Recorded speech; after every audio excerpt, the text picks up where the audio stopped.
Yep, so we're recording this now, so I'll just start with a bit of an introduction before I pass over to Neil, who really is the start of the show. So hi everyone, thanks for joining us on this lovely Tuesday evening in London, but given the international audience, all different times that you're joining us, so thanks for signing on. I'm Julia Lambeth. I am at the WSET School in London. We're not obviously hosting tastings at the moment due to the current situation, so we are now running a series of webinars, events, quizzes that we are using to do the job instead. So while we can't do the actual tasting part, we've got a great series of different events coming up that you'll hopefully find interesting and still gain something from, even if we don't have as much wine as we normally would. So tonight's theme, as you will know, is looking at Prosecco, and with us we've got Neil Phillips, who is the UK ambassador for Prosecco DOC, who's going to take us through all the different things you need to know about Prosecco, essentially. Neil's done tastings with us before. Some of you, I think, have done tastings with him too. Neil is, I think, uniquely placed in the wine world to answer not only your questions about wine, but also about horse racing. So if you've got any of those, you can type those in as well. I'm going to ask you to stay on mute through the presentation. If you do have any questions, pop them in the chat and we'll keep an eye on them. And then at the end, we'll see how we're going for time. We can always have some more questions there too. So that's enough for me. I'm going to pass over to Neil now and we'll get started. Thanks very much, Julia. Good evening, everybody. Thanks very much. I know it's different time periods of the day for some of you, but thanks so much for joining us. We're nearly up to 200 here. So, as Julia said, I'm Neil Phillips, the wine tipster. I'm the UK ambassador for Prosecco DOC Consortium. We're delighted to have so many of you with us from so many different countries as well, and so many Prosecco fans, and great to see everybody actually just raising their glasses and enjoying a glass of Prosecco. What I'm going to do is, look, we're going to get loads and loads of questions. I want to keep it lots of info. Let's have some fun as well. And also, just to give you a bit of background as we go through the presentation about where Prosecco is produced, the grape varieties involved, what we're actually doing from an organic point of view, sustainable, but also in terms of how Prosecco is made. How is that different to champagne, for example, in terms of production for most of the Proseccos? And also as well, just to talk to you importantly about the differences, because this question pops up loads and loads of times as well, about brut, extra dry. What are the differences there? And also some of the new things that are happening as well. We will be at some stage introducing Prosecco Rosé, so I want to talk to you about that because I think that's going to be a very important development for us. And also as well to talk about some of the extra dry styles that are going to be introduced too in terms of Prosecco. But it's been a wonderful, wonderful journey with Prosecco. And Julia, we can just go on to the first slide as well, please. Yeah. Just put them through there. So I know we've got some folks here from Verona. We've had somebody signing on from Piedmont. So just to sort of take you right back a bit of history, folks, quite snappy here. But really in terms of the first, you're going right in terms of wine production, 1st century AD in the Prosecco area. And also first mention of the wine name Prosecco. That probably surprises you because if you think about in terms of the rise of Prosecco sales, if you even went back in the UK, say, for example, to 2008, we've had tremendous growth since then. We can go way, way back there in terms of the first mention. And also talking about the city of Prosecco in Trieste, so right in the eastern part of the whole Prosecco land there. And the mention of production of Prosecco. I know somebody came on earlier from Friuli, so hello to the guy from Friuli as well. We're talking about Friuli, Venezia, Giulia and Veneto today, ladies and gentlemen, not just talking about one region, but also about the method. I'm going to come on a bit later about the method, about how do we get the bubbles with Prosecco versus how we get the bubbles with champagne, for example, and other sparkling wines from around the globe. Sparkling wines in the States, for example. We've got lots of people from the States, but also, say, for example, versus Cava as well. I saw someone signing on from Barcelona, for example. But there was a lot of work done in the 1850s in terms of this second fermentation method about getting the bubbles. And there's a fantastic oenological school in Colignano, which is in the most important province of Treviso. And when we get a chance, to actually start traveling again. To a couple were talking about going back to their place in Verona.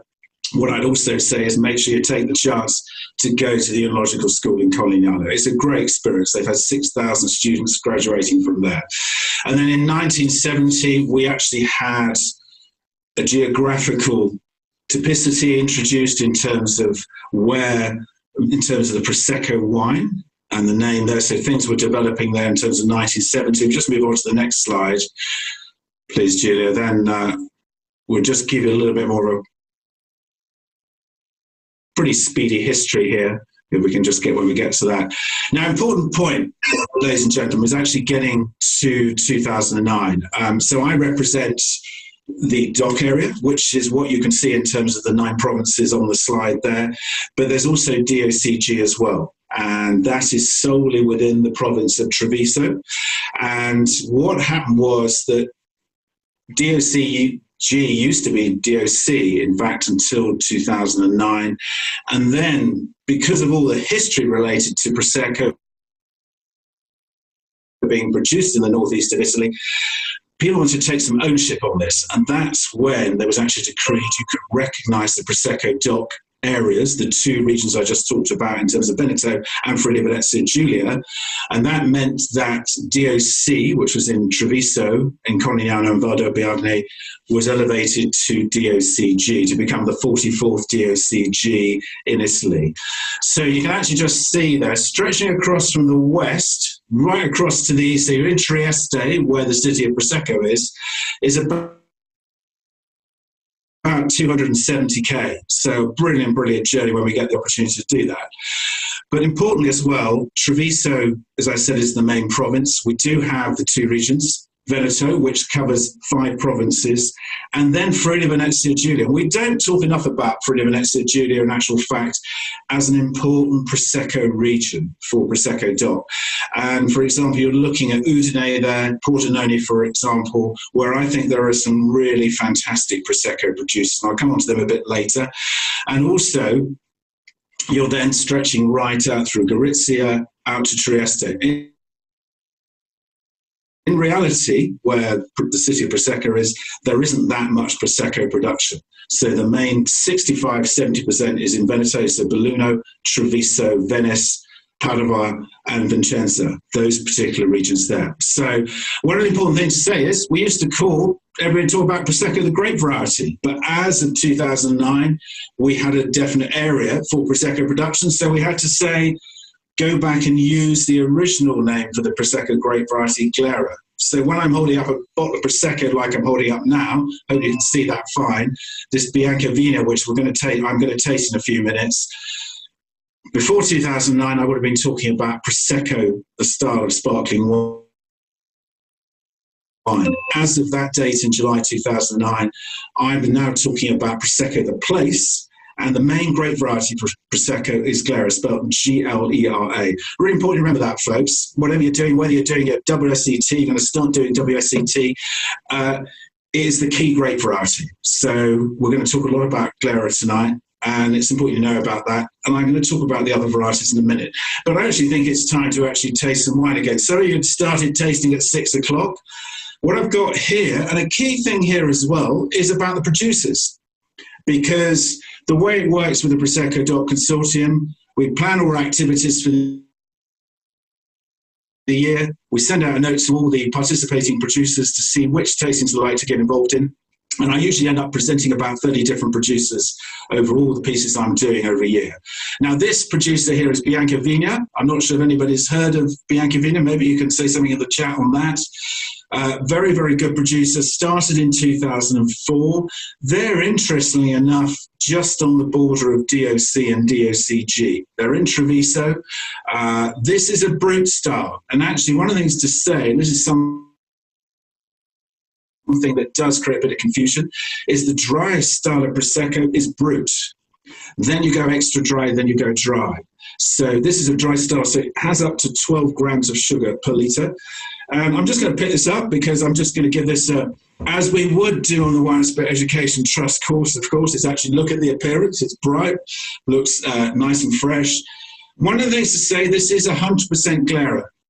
a lot of Proseccos are 100% Glera, but we're going to talk about a few a bit later, which are allowed to have, you're allowed to have up to 15% of other grape varieties in the blend. And we will be talking about Pinot Noir a bit later, Pinot Noir. So when I smell this, this will be 2019 fruits. And what you want to get here with some Proseccos, you get more white flowers. This is very much about green apples to me. Some of them are much more appley. Interesting enough with this Prosecco as well, and we're going to, when I come on to the Sharma method, is in terms of the whole fermentation process, this actually has 60 days on the lees. The minimum we have to do is 30 in actual fact. But this has 60 days, and there's quite a fashion now in Prosecco land in terms of producers wanting to do a bit more lees aging, because that bit of extra contact with the lees gives you a bit more text and more complexity. Folks, I'm going to say cheers to everybody around the world in all the different countries. Raise your glasses. Some of you, I like the pairing. I should have had here some Grana Padano cheese, actually, because I love Grana Padano. I don't know who actually enjoys Grana Padano. I love it. And that sort of creaminess of Grana Padano paired with this Prosecco would be brilliant. I'm just going to have a little taste. Wow, that's lovely. This is, importantly, you know, a lot of you will be buying some own-label Proseccos. There are some very good own-label Proseccos out there. We had the couple on earlier, you know, buying local, so important right now, of course, or people ordering online as well. And this Biancavinia Prosecco DOC Brut actually comes from, is in the UK, the agent is Armit Wines, A-R-M-I-T. We've got a slide coming on a bit later, which will give you a list of all the, where you can buy the Proseccos from, and you can pick that up afterwards as well. And very good online company. I ought to say as well, very good company for other Italian wines, for sure. But I think this is a class act. I think it's got all that kind of freshness you want. But what it does have, and this is when we spend a bit more time when we're tasting Prosecco, is great length of finish as well. So for those of you who've done your WSET, you know we always talk about length of finish. So, you know, really, really elegant, that sort of green apple characters coming through as well. And importantly, I talked about style here. This is a brut, so it's got about 10 grams of sugar. Another important thing we don't really talk enough about for me with Prosecco is acidity, which you get on the sides here, folks. And this wine has got really good acidity for me, and I like that. Good for pairing with Grana Padano I talked about in terms of the cheese, wonderful, wonderful cheese.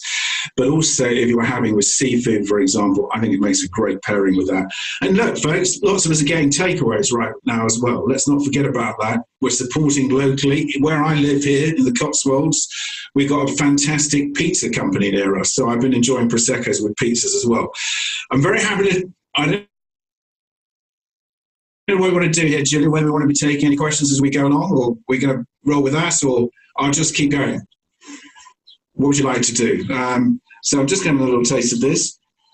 I think there's a couple of questions just for what you're drinking, but fortunately other people in the group have been able to answer that. Well, there was one question about when the first time second fermentation was used in Prosecco. I don't know if you were going to cover that later.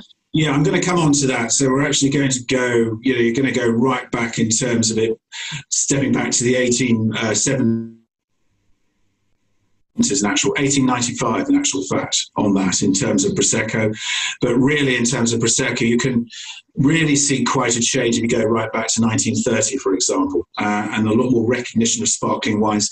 Clearly the big leap forward for Prosecco has been really over the last 15 years in terms of increase in production. I'll come on to that as well, so I'll come back and address that question. Fab. Okay, let's move on to the next slide. And that's just, we're going to pick this up afterwards, ladies and gentlemen. You've got a list of the wines you've had there. First one I've just shown there is Prosecco DOC Brut Treviso Biancavinia, available from armitwines.co.uk. As I said, really good online company. Also very good as well because they do have some fantastic other wines from Italy as well. I've got to emphasise that. Renowned for being a real specialist there. I am going to taste also I'm not going to taste all 8 of these. I know everyone will get very envious if I started tasting all 8 and you'll be thinking, hold on a minute, there's some questions we've got here, we need some answers. So I'm going to taste 3 wines. So I'm going to taste the Villa Sandi Il Fresco Organic Brut because I want talk a lot about organic tonight. And I want to talk about Astoria because I think they're a very, very good example of a very innovative Prosecco producer. The other 5 Proseccos listed there, I'm going to come back and talk to them about them as well, because one of the things I said earlier is, we have a lot of own label, which is great. In the UK here, we have some very good own label Proseccos in our retailers. But also, it's trying to get some recognition of specific producers that you'll be saying, well, that's a style of Prosecco I really love. And you'll notice, for example, you'll see the list of the stock. But what you'll notice is against Riccardo, the Prosecco second from bottom there, that they don't actually have an importer in the UK as yet. So one of the reasons they get involved in all the tasting is that they really hope that they can actually find a producer, that a company will want to start importing their wines in due course. And we had that a couple of years ago with another producer, and they found a UK agent. So that was brilliant news. But we do have a mixture of cooperatives here. Companies have been going for a long period of time, mixed up with some very new companies as well. So it's a real spread of family businesses, big cooperatives, very, very good cooperatives, and certainly some businesses that have started more recently as well. So let's move on to the next slide, please, Julia. Just a couple of questions that come up. Firstly, Tony asks if are there any UK-owned labels that you'd recommend?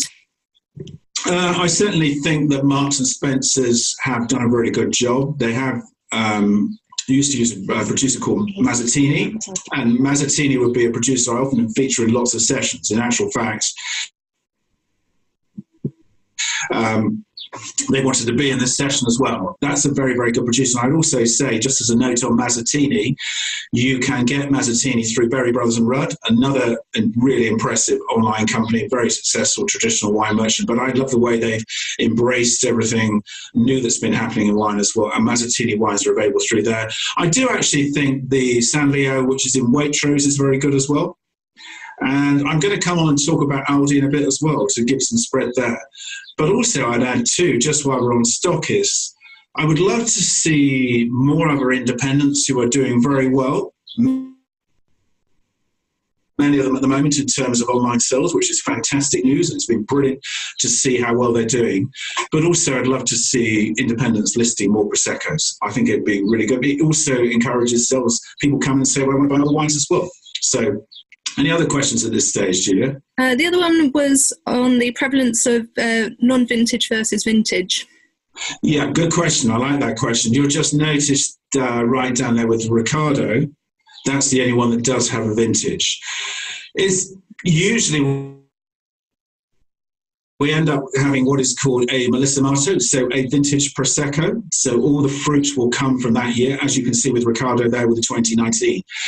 Melissimatos make up about 20% of production, and it's up to the producer if they want to state and have effectively a vintage year. It's a bit like you're saying in Champagne, where most champagnes, as you know, are multi-vintage. But what you can do in a good year is obviously make some vintage champagne. And it's very much up to the producers to do that. But do look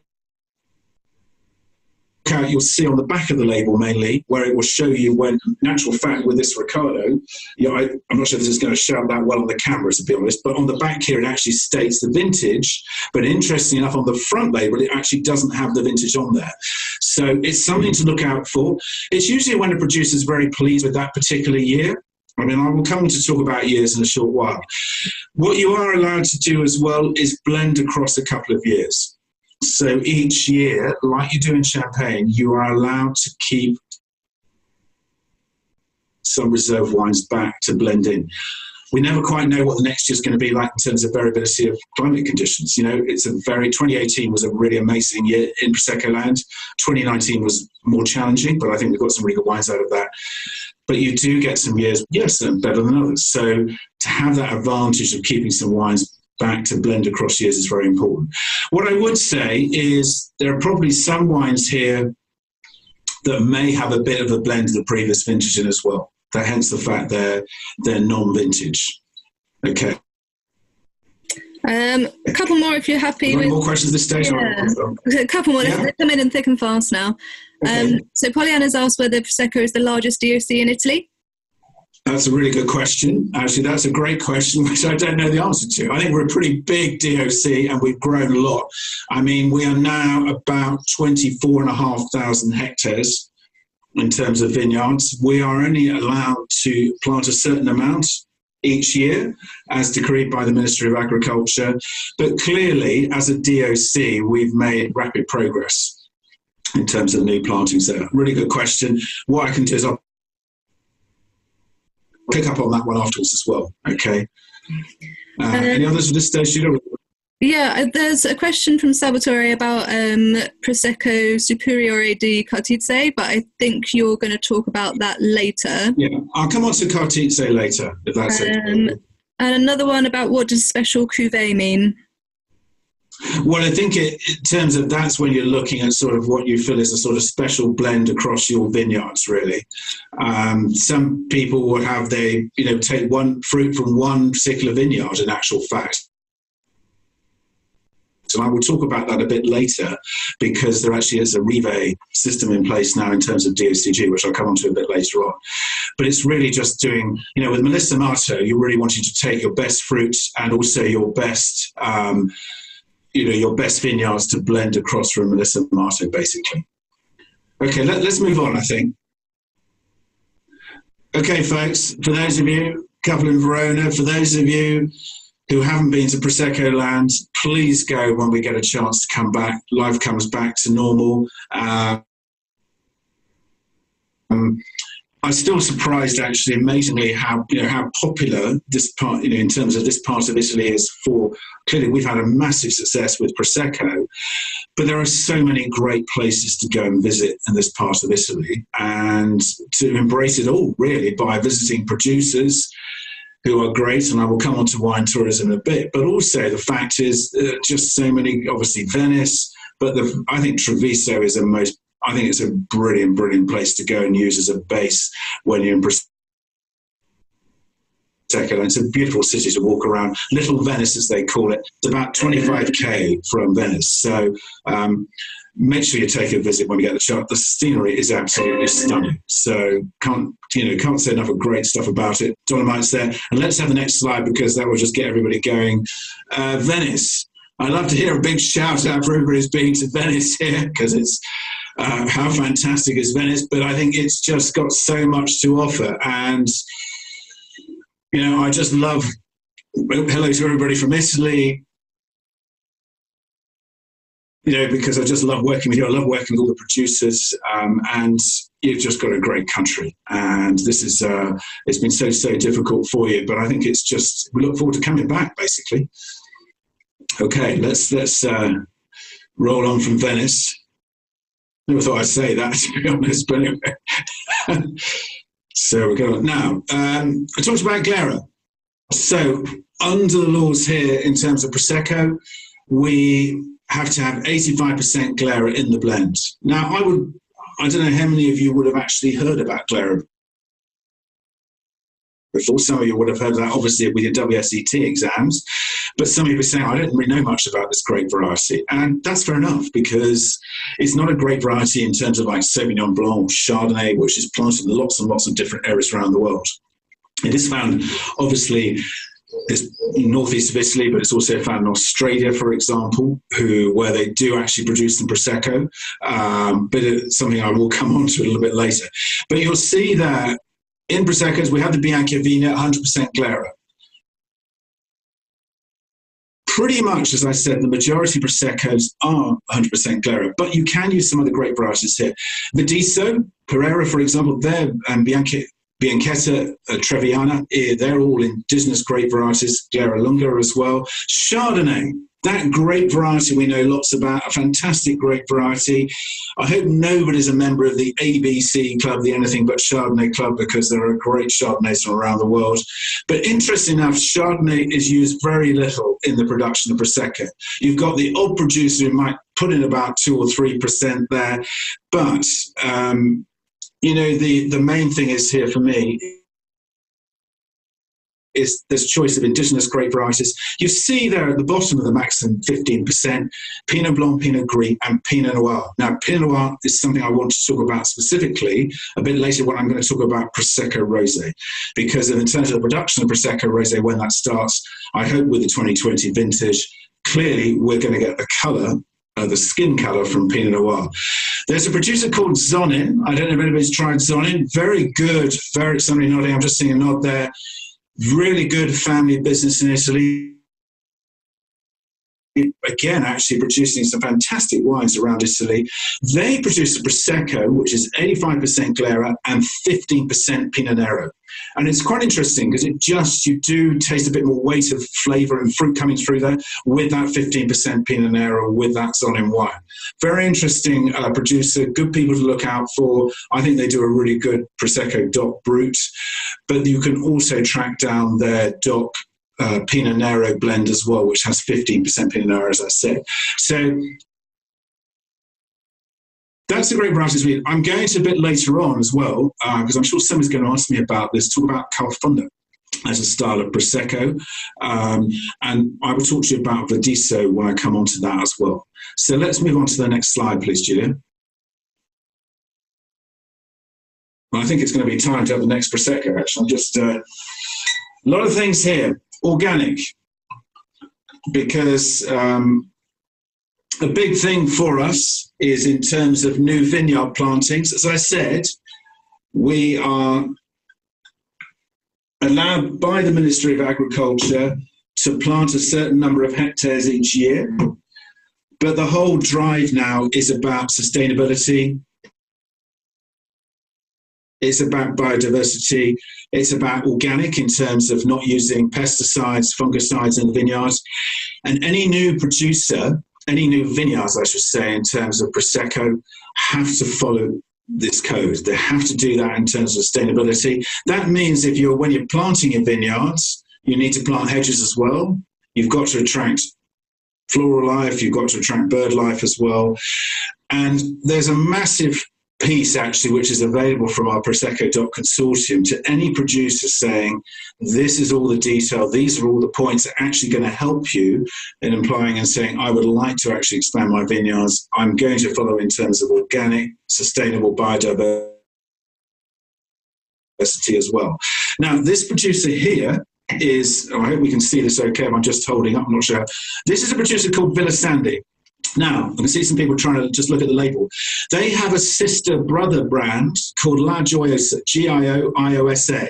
Some of you, if you go into Majestic here in the UK, and actually I'm sure in the States as well for that matter, because the States is the second biggest export market for Prosecco, is you will see La Gioiosa in Majestic, you'll see it in Waitrose, for example, here in the UK, you'll see it in a lot of places. Villa Sandy, interestingly enough, is a wine very much for independence. So this can be bought in the UK from a very good company called North South Wines. Go to them online, for example. But the key thing about them is that they very much, the Villa Sandy label is for independence, online, and when we can come back to this piece, restaurants as well, hospitality. Now, this is an organic Prosecco. So as I said, no pesticides there. And Villa Sandy very much driven the whole biodiversity project, really. They're really one of the leaders in terms of producers about biodiversity. They're involved in lots of projects here about sustainability as well. They've done a lot of presenting on this and they've won a lot of awards for this too. I'd also say, just going back to the slide we went a few minutes ago in terms of the Dolomites and Venice, when you're out in Prosecco land, this is a producer I highly recommend you go and visit, Villa Sandy, because it's actually the company is owned by the Moretti Poligato family, and they are wonderful, charming family, lovely people to meet. But they have this beautiful it's a whole sort of palatial feel. There's great history of fantastic buildings there, and also as a recommendation for you is they have a wonderful B&B called Locanda Sandy, very informal. I think it's got 7 rooms on memory, and when traveling comes back for us, I highly recommend you go around Villa Sandy and all of that. If you love motorbikes, by the way, they've got a fantastic collection of motorbikes. And I don't know how many motorbike fans we've got here with us tonight. We've got 206 people online at the minute. I'm not sure how many motorbike fans there are, but if you are, you'd be really happy to have a look around there. But also because of what they're doing in terms of biodiversity and organic. And Lacandesandi is a very relaxed, chilled out place to stay. It's very informal, nice B&B. I'd also say it's got the most fantastic views from there as well. Any cyclists out there, in October, normally they have the Prosecco bike ride, ladies and gentlemen, 100k ride through the hilly lands of Prosecco lands. There's a few stops for a glass of Prosecco here and there. And a couple of years ago, we had two guys who did that ride on a tandem from England and cycled back from Treviso to Islington, carrying a magnum of Villasandi on the back of the bike, which we had the chance to taste. Now, this is 2019 fruit. It's Il Fresco. It's Brut. This is the organic. So this is quite a new one in terms of Villasandi. As opposed to the previous one, like the Biancaviglia, this is, A, it's 100% Glera, but B, for me, which is the interesting thing, is it's not so much the sort of green apples here. Always for me with Villasandi, it's much more floral notes to me, much more white flowers. And when I taste here, the organic style is just this wine, I've tasted so many Villasandi wines over the years, but this is a little bit fuller, a bit richer. This is, personal preference here. I think, again, in terms of sugar levels, you're probably about 9 grams here. So Brut goes from 0 to 12. And again, what I like here is the elegance. I also like the acidity. But for me as well, I'd be definitely thinking about having some food with this as well, because certainly some of these salads we're doing, just light salads, like a chicken salad, something like that, I think this is a great pairing for this. And also, again, coming back to seafood as well. And again, look, informally, folks, come on, I've ordered, we're ordering pizzas. We're just sitting down to have an informal family meal, and it's great to enjoy this Prosecco. But they have a very good reputation. They've won lots of awards. There's an award called the Glass of Bubbly Awards, and I've just been judging on that. And Villasandi won the overall wine a couple of years ago there. So, by the way, when you're judging for those awards, it's blind tasting, folks. So typically we taste about 75 sparkling wines in a day, blind, which some of you will be thinking, great, that is a fantastic job, wine tipster. We'd like to do that. I can see some people filling out some application forms here. And, but, the constant, what you've got to do when you judge, by the way, you need to give wine number one the same level of concentration as you do to wine 75. And let's remember that. So we'll probably taste about 50 wines, then have a break for a bit of light lunch and come back and keep concentrating. Now, I chair one of the groups on that, so there's always quite a lot of debate about marking each of the wines, but it's a great thing to do, and they've done so well with that. But I think that's a really impressive wine. There's no doubt as well, organic, vegan, sustainability, biodiversity. The world of wine is embracing that more, particularly in the old world, particularly in Europe, really, in terms of looking at organic. And interestingly enough, I wanted to say something just at the beginning, is I did my first wine and spirit education trust course in 1986. I had hair then, folks. I had a lot of hair. But that's when I got my higher certificate. And out of that, I got my first job in the drinks industry, thanks to the WSET. So I've also presented as an educator with the WSET, and I think it's a brilliant organisation. And it's changed too, because it used to be very, very sort of trade focused, and it's really about us punters. Julia's giving me the thumbs up there. Well, too right, Julia. I mean, it's global. But I think the thing is here, organic has been talked about for a long time, but I felt it didn't really actually have that much engagement, but it most definitely has now. Obviously, food and vegan has really risen up as well. And I'll come on to talk about vegan wines and how you distinguish those in terms of the findings a little bit later on. So big messages there. Very, very important for the Prosecco DOC consortium, very important for all of us. So you're going to see a lot more of that. And there's a whole group of producers now who are very, very engaged in all of this as well. So let's move on to the next slide, please. I don't know if we get any more questions, actually, Jim. I was just about to say a couple of questions before we move on, if that's okay. A couple of people asking if you can tell them any particular producers that use Pinot Noir in their blend. Certainly Zonin, and I think they're probably one of the main ones, really, because they've made a big noise in a way about saying, look, we're using 15. What they've done is actually they have a series where they have one grape variety making up 15% of the blend. And that's quite a lot. That's quite different to most people, because invariably you might be talking 5-6% if there's another grape variety in the blend. But they're probably the sort of foremost for me in terms of having really pushed out about 3 or 4 years ago with their Pinot Nero. So look out for Zonin. It's available in lots of countries. I mean, that's the thing to say as well. In terms of Pinot Nero, when I come to Prosecco Rosé, clearly Pinot Nero is going to has a big role to play there in terms of Prosecco Rosé, and we're going to be talking a lot more about Pinot Nero, Pinot Noir. Any more questions at this stage? Yeah, one related to what you were saying about, in fact, a couple related to the kind of sustainability. The first one's a bit broader. Given that there is a focus on organic and sustainable production, is there any contradiction there with bigger brands trying to sort of cash in on the popularity of Prosecco? The example of Frugine was given. Yeah, that's an interesting question. I think there have been some bigger brands coming in, and they've certainly seen, in terms of the popularity of Prosecco, and there are some big producers out there. But that's true for lots of parts of the world of wine. You go to Australia, for example, and I worked on Jacob's Creek years ago. There's a big brand for you. I don't think they're cash. I think in terms of sustainability and organic, as I said, I think organic took a long time to get going with a lot of people, really. But I think now, with it's coupled with sustainability, the biodiversity, and the fact that we have so many more people who are vegan as well, that's been a massive rise, as we know. And I think all those elements together have really brought about a lot of changes and focus in wine. And I don't see it as a way of people capitalising on stuff in that way. I think it's just about going forwards in the right way, in the interest of everybody, really. And I think it's been very interesting to see the spread of producers who are engaged in all of this, because it's also much smaller producers who are engaged here. I can think of a producer, a lovely family called Pisolato.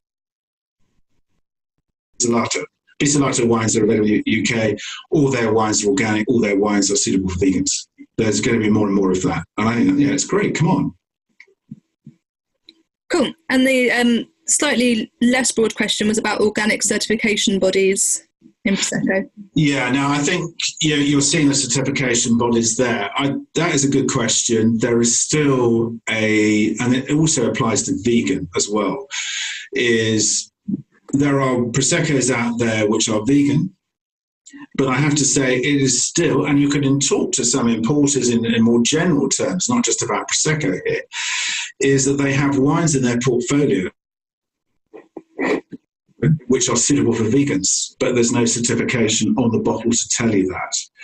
And we have to encourage people to get that certification more, because I was talking to a Prosecco producer actually last week on Friday. They're organic, they are vegan now, and for their next vintage, they will include vegan certification. We need to increase that all the time. We need more certification. They are there. People need to get those on all those bottles as much as they can. It is very difficult. A wine importer is going to have something like 15, a big wine importer have 1,500 wines on their list. And it's a big job, in actual fact, realizing a lot more vegan wines out there. And every wine list should be telling us, obviously, about what is organic on the list, what is vegan. everything like that, really. So I'm hopeful that we are going to see a lot more developments on that. It's a good question. We need to keep informing everybody in terms of what is suitable in terms of vegan as well. Okay. Cool. Shireen's question following on that is it expensive for some smaller producers, though, to get the certification? Yeah, that is a point, and that is a point of, yeah, it is very much so. And I know, and I've been talking to a couple of importers. They're in charge of the whole portfolio for their list, which might be 1,500 wines in some cases, and actually going to producers and finding out that detail, and then realizing, well, actually, we've got a lot more vegan wines than we thought, but the cost does play a card there, that's for sure. We have to encourage producers to say, well, look, if you spend that bit of money, that is going to benefit you in terms of increased sales, for sure, I think. That's the information I think not only for currently, we obviously have what you can buy online, but what you can buy in independents. But when we have the time that we can actually resume going to restaurants, that important communication on the list. Part of actually bringing a bottle to a table as part of service will also be showing you about the certification as well. And I think that's really important. So I hope to see gradual, I'd like to see more change on that. I appreciate there's costs, small businesses and overhead, but I think it's an important one to be involved with and take that step forward, really. Any more, Julia, or should I talk a bit about production? That's all on the ones so far. There's more I might bring up later if you don't cover them. Okay. So, folks, important point here, because one thing is we're going to talk about this whole second fermentation in tank. Now, important point here is, when we're talking about champagne, we're talking about second fermentation in bottle. We're talking about second fermentation in bottle for cava, for example, as well. But with Prosecco, for pretty much 99.8% of Prosecco production, we're talking about second fermentation in tank. And we're also talking, importantly, about a much quicker process here in terms of going from the point when you're being in a vineyard, picking a grape, to actually drinking something like the next one I'm going to try, Astoria, for example. It's much quicker than cava, it's much quicker than champagne. But the reason for that is because Glera, which is this grape variety that dominates, as you know, it's a grape variety for most of us. We want to enjoy Proseccos when they're young, and we want to pick up those really good fruity notes. And importantly, I talked a bit earlier about acidity, and this is where the Charmat method, the Martinotti method, really helps here in retaining that sort of fruit character and retaining acidity. So you just look there. I'm not going to get too technical here, but I know we've got a broad, some of you you've done a lot of this before. I know with your WSET courses, some of you are coming in going, hey, I fancy doing a WSET course out. This would be great. Great present to someone, by the way. But you pick your grapes. By the way, if you haven't done a harvest, folks, and you want to do one, do it. Go and help out, pick the grapes, and you'll see, for example, it's hard work, but it's a very, very stressful time in a vineyard. Some years we've had crazy weather here in the UK with pretty much brilliant sunshine most of the time. You really want to have that during a harvest, for example. But sometimes you don't get that. And you've started picking, the grapes have got that ripeness, that sugar content you want. You have an actual date which you're allowed to start picking from. And that's decreed by the consortium, the Ministry of Agriculture. Some people will start right at the beginning. Some will actually pick a slightly later date. But sometimes what will happen as well is you get rain, as we actually had a couple of years ago during a harvest. Do you carry on and pick, or do you decide to wait and hope you're going to get some good weather? Big gamble, stressful time. So you pick. Then what you want to do is, and you'll see this, a couple of years ago, I was actually out in Prosecco land. I was actually at Astoria, as it happens, one of the wines I'm going to come on to taste in a few minutes' time. And I was watching as the last grapes arrived from the 2018 harvest, going into the destemmer. And then you'll see on the screen there, pressing. And that's a very gentle pressing there. Remember, What you have with Glera, you're going to have that white juice inside the grape. So when you're just pressing, you're doing a very gentle pressing because you don't want to have too much skin contact there to press off that juice. And just remember as well, with Pinot Nero, Pinot Noir, that's a dark skin grape variety, but inside is white juice. So we'll talk a bit later about some skin contact there with that Pinot Nero when we're allowed to actually produce Prosecco Rosé. You've had that pressing, it goes into the tank there, in the way it would do with other sparkling wines, and starts its first fermentation. It's still a still wine. We haven't got any bubbles yet. So you've got your yeast and sugar working together. It will have, depending on the producer, a certain period for that primary fermentation there. One of the things that I did in 2018, I went to a producer called Antonio Fachin, and I tasted, they always have a lunch after they've picked the harvest for a couple of local charities, and I tasted juice from 2018, which was a brilliant, brilliant Prosecco year. Everything worked. The sun was out. It was great. We've got fantastic, but brilliant high-quality wines in 2018, was tasting juice from that first tank. You can actually see there. I'll never forget what that juice tasted like. It was absolutely amazing. And sometimes you talk about your great wine moments, folks. It's not about always having a wonderful celebration. It's about being somewhere with lots of great people while they were having a big family day and tasting from that. It was brilliant. Now, here's the important piece. You've done your first fermentation. The second fermentation, if I was making some champagne, what I would be doing would be, I'm just going to pick up a different bottle here to give another producer a bit of a shout out on camera. So this is Ponti, by the way. Very good cooperative. And I'll come on to talk about them a bit later. But let's imagine I was going through the champagne process. I would have gone through that first fermentation. I've got my Chardonnay, Pinot Noir, and Pinot Meunier separate, being fermented separately by village, for example. I would then blend, add some older wines. Remember, it's a multi-vintage wine in terms of most champagnes. You would then add some sugar and yeast. And what you would do is put a cap on the top of the bottle. It would go in the cellar.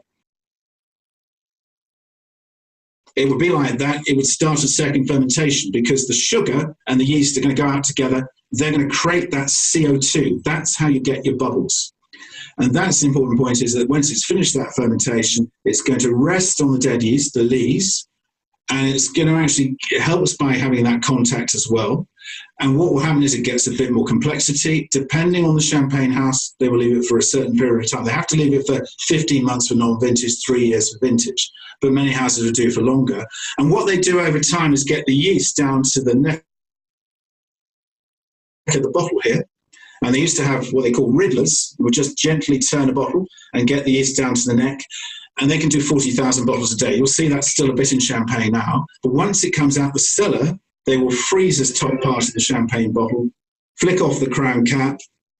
Then what will happen is a block of ice, they've frozen that top bit, will come out. That's your dead yeast, which you've got down to the neck of the bottle.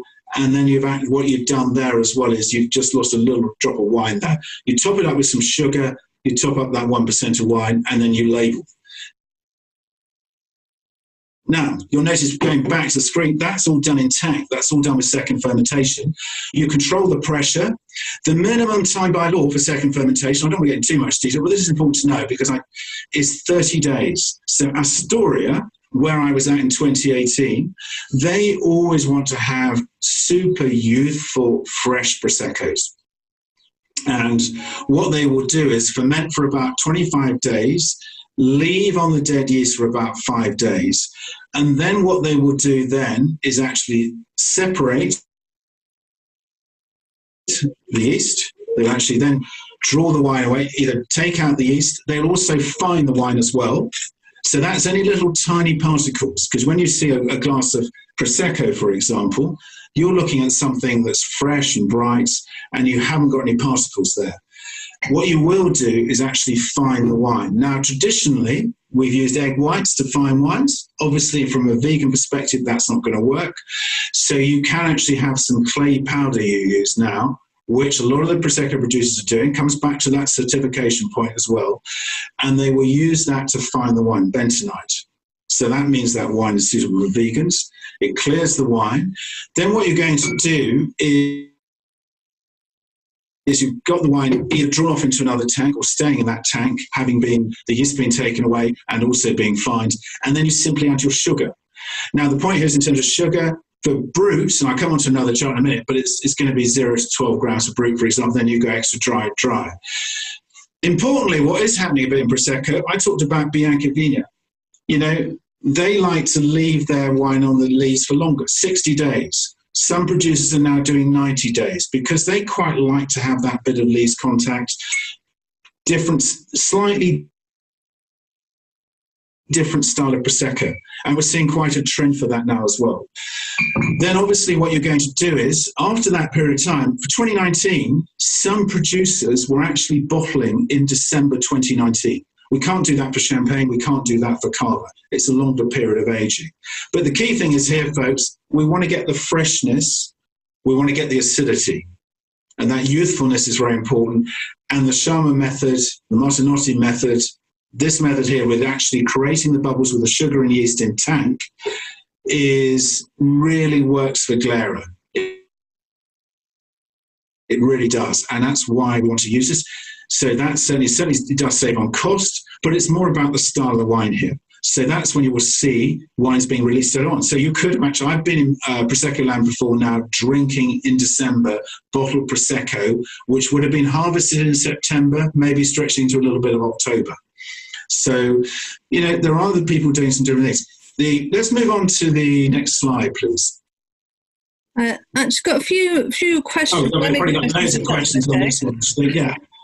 Lots of questions going through. Is there any particular type of press that's used for the gentle pressing that you mentioned? And also, is there anything to do with exposure to oxygen to limit that in any way? I mean, I think in terms of presses, I think there's no one particular press, but having been there and been there at harvest time, seeing, for example, Astoria, we obviously have to do a really gentle pressing here because we want to get all that fruit carry. We don't have that too much skin contact there. And it's it's a very impressive, quick process, really, in terms of watching that, in terms of getting into tank as quickly as possible. A couple of people asking about yeast strains. Are there any particular yeast strains? Is it mostly commercial or indigenous? It's it'd be a combination of some commercial, some indigenous. Again, there are producers doing a lot of there's a lot of experimentation going on, you know, because we've talked about what's happening in the vineyards. We've talked about aging as well, but also in terms of yeast strains as well. So there's a combination there as well, again, depending on producer. And it's, you know, some of the small producers are doing some very interesting things there. But again, you can go to some of the bigger producers. I mean, Villa Sandy is a pretty big producer, but they're doing a lot of innovation there and a lot of aging and looking at yeast strains, for example. Well, speaking of experimentation, and that brings us nicely onto another question, excuse me, about whether anyone's doing any fermentation in cask. Not that I'm aware. I think that's a really... I've seen some cement. I've seen rather than tank. I've actually been somewhere where they're using cement in terms of fermentation, which is a bit of a step back to the older days there. I haven't seen anybody using any cask. What I would say as well is that you obviously have a very small amount of Prosecco being produced with second fermentation in bottle. So they call it a style called Calfondo, Colfondo. And if you look at total production in Prosecco DOC, it's about 0.2%. But you will go to some restaurants, folks, and you'll go to some independents and see Calfondo on the shelves. Now, the thing to say about that is, one of the things is it has a lot of skin contact. So the colour of that Prosecco can look, you know, with that skin contact can look quite sort of orange. And also some of the grape varieties I mentioned earlier, like Vadiso, is a grape variety that people like to use in Calfondo, for example. The other thing is, when I mentioned champagne, I talked about getting the yeast, the dead lees, down to the neck of the bottle. With Calfondos, with Prosecco, you will end up still having the yeast in the bottle. So whenever you get a chance, if you're going, you're buying from independents, what you will see in that clear bottle is there's a producer called Casa Belfi, for example. They have a very good Calfondo. You will actually see the yeast floating around at the bottom of the bottle. So obviously when you first get it, you're about to drink it, don't actually just start shaking the bottle like crazy, folks, because you're going to have a lot of yeast floating about there.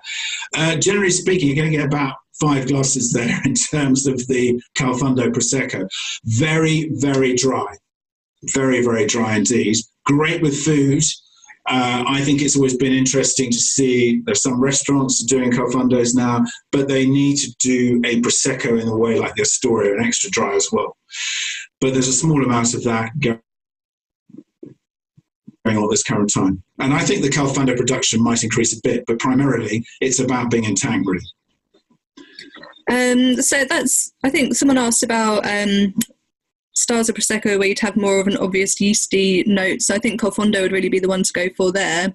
I think Califano, but I'd also say as well, Jen, I think because you're seeing more producers now as well. I mean, I think it's really important we have producers like Astoria, and I'm going to taste some Astoria in a minute. But I think it's really important we have producers who are really going for the minimum aging, the 30 days, because a lot of us, the way we started with Prosecco was having extra dry, minimum aging, beautifully made, really good Prosecco. But we're a broader audience as well. And I think for some people, I talked about Biancavina, 60 days on lees. There's a producer called Piero Martelloso. They do 90 days in Friuli, interesting enough there. They are producing award-winning Proseccos, and that's 90 days on the lees. And that tastes quite different. There are a couple of producers out there as well where you will actually taste something that is not just a year old. I've actually kept some Proseccos back that are 3 or 4 years old now. And they're quite interesting to taste especially in terms of food pairing, because they just, as they get older, they just sort of get fuller in flavour, really. But they lose some of that those really nice, attractive, sort of real citrus notes. So I think you can start to look out for some producers with longer aging. Califandos, yes, but there are other producers to go for as well. They don't have any labelling terms to indicate sort of extended lees or yeast contact, though. No, they don't. And I think that's one thing in terms of back label communication. I think I'd like, we're working on that to actually state that, because that's a question that's popping up more. And I think it's interesting as well that we've talked about extra dry. Extra dry has been about 75-80% of production, which is 13 to 18 grams of sugar per litre. So for a lot of us, and for me, my first Prosecco, and actually just going to taste this Astoria, was saying hello to a producer like Astoria, or it might have been saying hello to Ponti, which, by the way, when you see this wine around, I think this is a really good extra dry Prosecco. And certainly for me, if I have people coming around or, in the future, or I'm just going to be drinking something at home with the family, I think this is really well made too. And it's a great example of extra dry Prosecco, minimum aging like the Astoria as well. But the Astoria, this is 2019 fruit. They've always been Astoria, by the way, and I just come back on that point about the labelling. The Astoria has always been a company that wants to do minimum periods. It's 20 years old as a business. It's the Poligato family. It's not related to the Villasandi, Marisa Poligato family. Great place to go and visit. Beautiful place to go and visit. But I loved being there at harvest time, which was a stressful time in 2018 for any producer. And the fact they gave me time to walk around, taste from tank, just actually see what was going on. It was really great. And I think this captures for me what a lot of people are looking for with Prosecco and why it's popular, but also it captures, coming back to one of the other questions about, well-made wines. And this is very well made for me. It has got the citrus floral character, but it's got real elegance and it's got real good length of finish. And it's ultra, ultra consistent, Astoria. I'm very impressed with them. So look out for them. It's a very distinctive bottle, which I'm sure you can see there. You can easily get this at Gerald Seal online. They, interestingly enough, are like Villasandi doing, as a lot of producers are, doing a lot of biodiversity work now as well. So they have they have an organic Prosecco. This is, as we were talking earlier on, this is a big thing that's happening. But I think this tastes great. So that's minimum, but I would, coming back to the lees aging, it would certainly be good to start seeing producers putting that on the back label. Bit more information. Our back labels have generally got better. over the years. I remember when back labels didn't used to tell you very much, folks, but they tell you a lot more now. And they, great to see a bit more about food pairing as well. And obviously seeing more certification coming through, which will happen. Let's move on to the next slide as well, because this is important in terms of something that's really, I think, important in terms of, again, about if we're going to have lees aging, but also the differences in terms of what Spumante, Frizzante, still, and also I've talked about brut, but I want to just talk about, we'll just taste an extra dry, in terms of styles. Now, Spumante, all the Proseccos I've got on the bar here, and I'm just going to change a couple around so we can actually see a couple more on camera here. Like this Melage Prosecco, for example, here, which is available online, folks. This is a Prosecco which is produced by La Marca, which is a big, big co-op, actually. Very, very important co-op. Lots of vineyard owners there, lots of members. I'm a big fan of co-ops, by the way. Co-ops are very important in regions in terms of wine production. The co-op in the UK is doing a great job right now. But this is an example of a Spumante. So you'll see there on the screen, 82% of Prosecco that's produced is Spumante. Now, the pressure, when you look at the bar there, it goes in three bars. Now, Champagne primarily is 6 bars, 6 atmospheres of pressure per bottle. In general terms, there are some about 4.5. Proseccos don't get up to 6 bars generally. So one of the other things, just in terms of bubbles, and I'll just pour some more Prosecco in here, is the mousse is quite, you do get that mousse, but it's really, the bubbles are very small, it's quite soft. But one of the things here is you're generally speaking, and you can control that pressure, by the way, with the second fermentation. Remember that, because you've got those pressurized tanks and that whole piece in terms of the sugar and yeast. But the thing is, Spumante is often about 4 to 5 bars of pressure, maybe 4.5. So that's 82% of production. Now, I'm interested to know if any of you out there are buying Frizzante Proseccos, because you'll see there you've got between 1 to 2.5 bars. And by the way, with the closure with Frizzante, what you will see is sometimes in screw cap, because it might only just be 1 bar. Or you will actually see the traditional style where you've got a cork here and a little sort of metal bar over. I'm just going to sort of show you this. Let's give another producer a bit of a shout out, Brugge. So let's say this was their Frizzante. Across the top here would be a little, you've got a cork, then you've got a little metal bar here. It's all done manually, folks. And I think Frizzantes are really interesting and still underrated in terms of the Prosecco experience. If you want something very gently sparkling, lovely aperitivo style, but actually just that time when you think, hey, I just want to have a really nice glass of wine, it's really, really good. And as you'll see, 17% is Frizzante. I think over time we may see a bit of a change on that. But a lot of us just like to have something gently sparkling as well. So, but it does give you the contrast here in terms of the gentleness. Now, at the top there, you'll see still. And I don't know if anybody here has actually tasted a Tranquillo, a still Prosecco. I'll be interested to know, maybe a couple of the Italians who are with us and some nodding heads here going, no, I've never tasted a Tranquillo Prosecco. There are a couple of people in the UK who have them. But in actual fact, what will mostly happen is when you're in Italy, for example, and you walk into a bar in Treviso or Venice, and you look at the back bar, there will be some Tranquillo. Try it. It's still, this company here, Riccardo, they actually produce a Tranquillo, which you can buy online. This is the producer, by the way, that doesn't have a UK agent as yet, but I'm hoping they will with all the sessions we'll be doing this year. Really good family business, by the way. They are big, by the way, on the whole biodiversity piece as well. But interesting enough, they produce a Tranquillo, which is quite unusual, as you can obviously see in terms of the stats there. I've tasted quite a few Tranquillos in my time.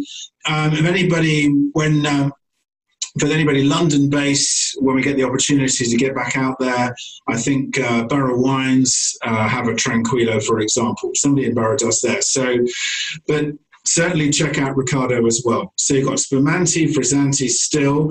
I talked about Califano as well. Just in the bottom part of the slide, really important piece, folks. Brut. So our current classification in terms of brut is 0 grams to 12 grams. I talked about the fact we had a Bianchi Vigna. We also had as well Villa Sandy, both about 10 grams. Extra dry, which we had with the Astoria, was about 14, 15 grams. As I said, extra dry has been pretty much 75%, 80% of production. Interesting enough, if you look at the 2019 vintage, and I just received that information this morning, you can actually see that we're about 30% brut now. So brut production is increasing a bit in Italy, in Prosecco land. We are looking to introduce a new extra brut category, which will be 0 to 6 grams of sugar. So that's going to be very dry. Some of you are really going to embrace that and go, that's going to be fantastic with food, really great fish dishes, also with some white meat dishes like chicken, for example, those sort of dishes. And some of you are going to really like that style. But extra dry, I think it's really important, by the way, to say with extra dry, it's the most popular style. It's a style which I think I talked about. Ponti, for example, I've talked about Melage. We've got Laruga here, all extra dries. And I think, one of the things for me is I think it's a great way to kick off. But some days I want to have an extra dry. Some days I want to have a brut. And, one of the questions earlier was about producers. And that's the thing in the way you look for other wine regions. Different producers, slightly different styles. You have different favourites across certain producers. But I think extra dry, one of the key things to me as well is don't get too hung up. You can see on the back label, by the way, it will tell you if it's brut, it will tell you if it's extra dry. Now, if I did a survey of 100 people, I'd probably say about 25% of us are looking to see if a Prosecco is brut or extra dry. So it's something you can easily see on the label there. And the other thing to say is as well that in terms of extra dry, don't get hung up about saying, I only drink brut, I only drink extra dry. Because my experience is with producers, I can think of a producer here like Melage, for example, with their extra dry. There's really good acidity with that. And I think if you gave people this wine in a blind tasting, I'm not sure people would recognise it extra dry, to be honest. It's more about actually looking at the producer for me and looking at the style of the wine that you really enjoy. I think that is the most important piece here. You'll notice also dry between 17 grams and 32 grams of sugar. Now, a question I can see somebody going, wow, that's interesting. But we had a question earlier about Cartizze. So you saw the map earlier on in terms of Prosecco DOC, what we're covering in terms of Veneto, Friuli, Venezia, Giulia, with the 9 provinces. Let's bring ourselves back to Treviso. We're going to travel up into the hills. And when I was talking about Villa Sandy earlier, interestingly enough, and I talked about Lacanda Sandy, this wonderful B&B to stay at, when you're there, and you're having a glass of Villa Sandy al Fresco organic brut, you're looking up the hills there,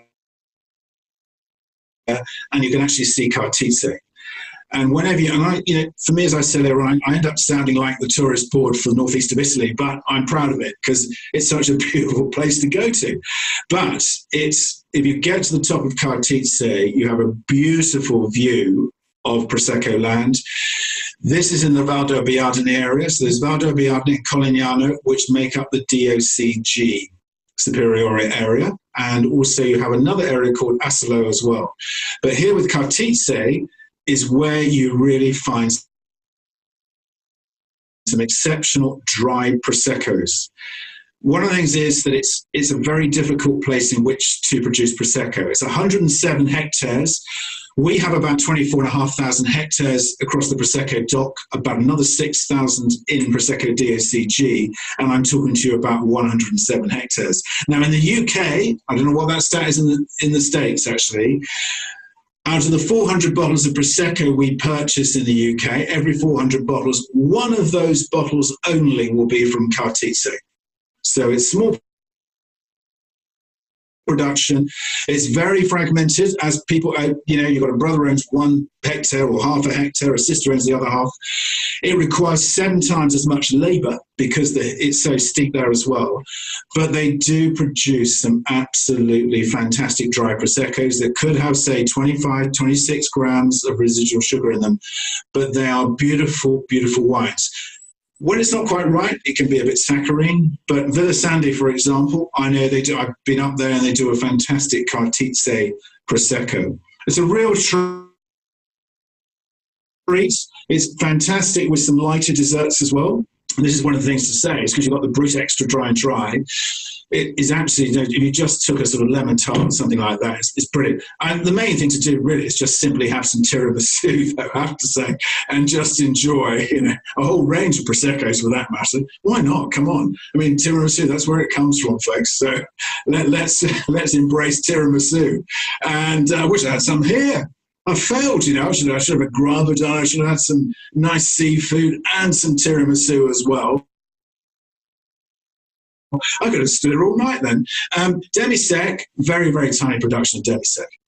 And so the main focus of production is around extra dry and brut, but do take the chance at some point to try a dry Prosecco. There are actually some producers of Prosecco DOC that produce some dry Proseccos as well. So do look out for that. Remember, it's very easy to see on the label. It has to state if it's brut, extra dry or dry. And also it will state if it's a Melissa Martin, when I was talking about that single, wine that has definitely come from a single year. Okay, I think there's quite a few Proseccos, to be honest, that they're all, that story, I'm convinced, is all 2019 fruit, but it doesn't actually say Melissa Martin on the label. But I think it's a really, it just shows you the variety here we have. I think also important in terms of frizzanti as well. Take the chance to embrace some of those frizzantis as well, because I think there's some cracking frizzantis out there by lots of the producers I've been talking about today and other producers as well, who are doing a great job. And it's just a really nice occasion just to enjoy a very nice semi-sparkling wine there as well. Have we got any more questions, Julia? I think we've answered most of them as we're going along at the minute. I don't want to rush you there, Okay. but we're slightly over time a little bit, so I think... I thought, sorry everybody, I meant to keep to 1 hour. I have failed on time management here. I did actually think, I'm sure it must be 7 o'clock by now. I just want to, I'd just like to do, Julia, just can we just do 2 or 3 minutes more and then... Is that okay? Yeah, I think people want to know a little bit about the rosé and the rosé Prosecco, yes. The changes to the DOC or whatever it was that we mentioned earlier. Yes. So, okay. But yeah, I mean, people can go if they need to go. One of the things, Prosecco Rosé. Look, folks, there's nothing on telly. Come on, stick with Well, I think you're the best, so there's lots of endorsement here. Thank you. But hey, look, folks, most importantly, thanks for tuning in, really, because it's great to have the opportunity. We really appreciate it. And as I said to you earlier, WSET has been very important to me. Get involved with the WSET. It's great, lovely people, but it's just a great way. And I've noticed over the years, just quickly, presenting at all the food festivals I present, so many more people come up to me and say, where can I find out a bit more about wine? They don't want to, and you just say, well, look, you're going to have a WSET, Wine Spirit Education Trust educator somewhere near you in the UK, folks. Now, Prosecco Rosé. There's definitely been quite a bit of confusion here, because if we had all of us standing in a great big tent and I'd asked you to all put your hands up and say, who thinks they've had a Prosecco Rosé, some of you would have put your hands up. And that's not because I don't, I'm not trying to catch anybody out, but because some people have tried to catch you out, because you've sometimes had labelling stating Prosecco Rosé. And certainly that's not legal. And so part of my job as well is to make sure that people aren't doing anything like that. And I've had a couple of occasions where we've had to pull people up on that. I was away on holiday once and I saw Prosecco Rosé on a wine list. And I thought, that is not correct. And the guy had been, he'd been told to put that on the list, but we don't have Prosecco Rosé yet. I'm hopeful for 2020, and in terms of our harvest in September, that this year we will be able to produce some Prosecco Rosé. We have experimented with producing Prosecco Rosé, and we've had some great results. What we did, the difference is going to be with Prosecco Rosé, you're still going to have your 85% Glera, but with Pinot Noir, which is going to give you the colour. Remember what I was talking about skin contact earlier on? When you're doing that pressing, what you're going to do is, because of the dark skin of the Pinot Noir, gently press, just pull off some of that colour. And we're going to be allowed to use up to 15%. Now, we did some experiments where we looked at Prosecco Rosé with, say, 6% Pinot Noir, the rest Glera, 10%, and on from that up to 15%. Clearly, if you use a less than 10%, you don't get the colour right. And also importantly, folks, you know what it's like. I love rosé. We love rosé all year round. When you're smelling a rosé, you expect it to smell like a rosé, don't you? And it didn't really have those aromatic notes to indicate that it was a real rosé. So when it comes into play, Prosecco Rosé will have to be 10% or more. That's what's going to actually have to happen there, up to 15%. I can see most of the producers actually certainly being around 12% plus, really. The other thing is, I talked about the second fermentation. It will follow exactly the same fermentation process as we had a couple of slides ago. But I talked about the minimum for Astoria, for example, with 30 days on the lees. The minimum for Prosecco Rosé will be 60 days on the lees. So we're going to have more lees contact there as well. And I can see some producers in the way we've had with some of the other wines I've talked about tonight having longer contact than that. We have a lot of Pinot Nero planted. I think I've tasted, we've done little parcels with a number of different producers, different styles of producers. I first tasted some of those Prosecco Rosé examples at Taste of London last year, which has typically been a big show for us, and I will be back there in 2021 for sure. And I was really impressed, with the depth of flavour, and I think it's going to make it easier for everybody to see that Prosecco Rosé is on a list, and it's right, and it's legal, and everything is good there. I think a lot of people are going to be attracted to Prosecco Rosé because it's interesting to remember a lot of these producers have been producing sparkling rosé from the northeast of Italy, but obviously can't put Prosecco on the label. So there's huge potential. And Pinot Nero, Pinot Noir, even for still wines, folks, has been an important grape variety in the northeast of Italy. So the fruit is there. Obviously, the main piece will be with the Glera wines that are pretty much 100% Glera. Some of the other examples, like I talked about,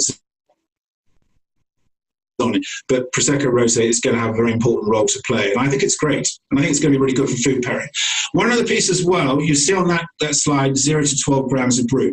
We've been keen to get this extra brut piece in play as well, where we'll have Prosecco from 0 to 6 grams of sugar. As I said earlier on, that's going to mean there are some really dry Proseccos. If you took champagne, for example, we have 0 dosage champagne. And we certainly have some very dry champagnes. And some people out there really want to drink that dry stuff too, and I think there's going to be some quite good aging potential for some of those as well. I did taste a while back a Prosecco that was 6 or 7 years old, and it was a food wine. It was not a wine to have an aperitivo. I wouldn't have started this tasting at 6 o'clock with that wine because it had changed into something really big flavors. But none of that sort of citrus character. It was definitely something with food. So it's going to be about, I think we're going to see some more lees aging, more organic, more of that certification. And I think Prosecco Rosé is going to do really well. And we're going to continue to grow in terms of different markets as well. The UK, as a sort of final piece, Julia, the UK is the biggest market in the world for Prosecco. So thank you very much to everybody in the UK. I'd also add for everybody in the States, and here you can see this slide here. By the way, just to give you an idea that, if you look there, if you have a model where 75% of what you're producing is exported, a lot of people would be very envious of that model, really. But you'll notice the UK, yes, we had growth way back in 2011, 2012, like 150%, but we were still growing. Now that growth is single figure percentage, but it's still growing. Prosecco is so incredibly popular. I still feel, as I said later on, there are more places that should be listing more Proseccos. That's for sure for me, and listing brut extra dry, and when we have the Prosecco Roses coming through as well. The USA, lots of people on from the USA. Thank you so much. The USA is growing like crazy. And thank you for all your support there. We do a lot of activity in the States, so really appreciate that. And what a great country. And Germany has always been very successful. Then those clearly are the three main markets. France is, I just had some stats through this morning, actually, just looking at the latest growth numbers from the 2019. And France is really growing very well with Prosecco. But I also mentioned there's loads of other countries as well that are really engaged in Belgium, for example. I also also need to mention Asia. Asia is becoming a very important market for Prosecco, and so Australia. Although Australia still produces a Prosecco, much as we're discussing with that from a point of view of saying we're allowed to produce Prosecco, but Prosecco is getting very popular in Australia. So you are going to see the landscape changing in terms of new markets coming into play as well. I think Asia has got fantastic potential. Japan, countries like that, Hong Kong is very, very engaged with Prosecco. So it looks very good for the future. I just want to say something else which is really important too, and then I am going to wrap up because I've realised that, I've probably gone 15 minutes over here, folks. It's about time to, I don't know, you want to eat, I think, or have another glass of Prosecco. That's a better idea. I'm going to, but I just want to say, we've got wonderful places like Venice, Treviso, in Prosecco land, but also to say some of those other areas of Prosecco where Prosecco is produced, the rise of Prosecco has been absolutely fantastic for the economy. And also it's been great in terms of charity work that's been set up because of what Prosecco has brought into the Italian economy in the Northeast. And I'm not just saying that as a light word, folks. Gosh, at the moment we know the importance of charity, but also it has done a lot for a lot of different areas of the economy in that part of Italy. And some areas aren't so affluent as Venice, for example. So it's been important in some of the other regions that we've been able to offer support there as well, which is really important. So thank you very much to the Is there anything else, Julia, or do you think we ought to, everywhere else to go and have another glass, I think? There's been a few questions. I'm going to suggest that if we haven't got around to your question, people email me and I can relay them to you, Neil, if that's all right, and we can just distribute some answers. Question there about where to get your hands on some Cartizze in the UK, if you've got any ideas. Where to buy Cartizze? Cartizze, you could go actually to North South Wines, for example. Company I mentioned earlier on, in actual fact, because they've got the Villa Sandy Cartizze, for example. In some of the other specialists as well, you would actually sort of see, I would actually look at a company like Slurt Wines as well, would be a good company to go for. But actually have a look at North South Wines. They are very big on the whole organic piece as well. That's certainly a company to have a look at. And I would also look at people like, there's a couple of the Italian specialists out there as well. In actual fact, you may even find in terms of Armit wines, I mentioned Armit earlier on with the Bianca Vigna, I'd be surprised if they don't have a Cartizze on their list, for example. So there are, although, as I said, there's 1 in 400 bottles sold in the UK is from Cartizze, people are keen to list them because it is a really wonderful special occasion. Have we got any other quick questions? I think that's probably questions, but I think all the messages coming through are that they've really enjoyed it, and I've really enjoyed it as always. It's just fascinating how much and your passion for Prosecco that comes through. As I mentioned earlier to everyone, we have recorded this, so if you do want to get the recording, my email address is in your confirmation, so feel free to get in touch. I'll send that over tomorrow. You can see all the socials there for both WSET and for Prosecco DOC. If you fancy putting a little post out, we'd all appreciate that. And I'll just mention also that we've got our quiz coming up on Thursday this week, if you want a bit of a drinks quiz, and more events next week, so don't miss out on any of those. But also just say thanks so much to Neil. As always, it's been amazing. And I'm sure you'll be back in person as soon as the school doors are open again, so that we can all try those lovely Proseccos with you this time, rather than just watch you drink them. Yeah, thanks very much, Julia. Yeah, I know I felt very self-indulgent, but I just want to say just very quickly, thank you very much for everybody coming on from all the different parts of the globe. Thank you very much to the WSET. It's been great for us to have the opportunity to do this as a virtual tasting. Thanks to all the producers as well. But also, what I will post out as well afterwards, Julia, just a shot of some of the little posts. If you can follow me at the Wine Tipster, I'll tag in the WSET, of course, on Prosecco DOC, so you can just see a close-up of those bottles as well. They've been featured too in the tasting, so you can look out for those. And I just want to say a big cheers to everybody. Stay safe, stay home, and let's keep doing some virtual tastings as well. Cheers, everybody. Thank you very much. Cheers, Neil. Thank you. Thanks, Julia. Cheers. All right, I'm going to end the recording.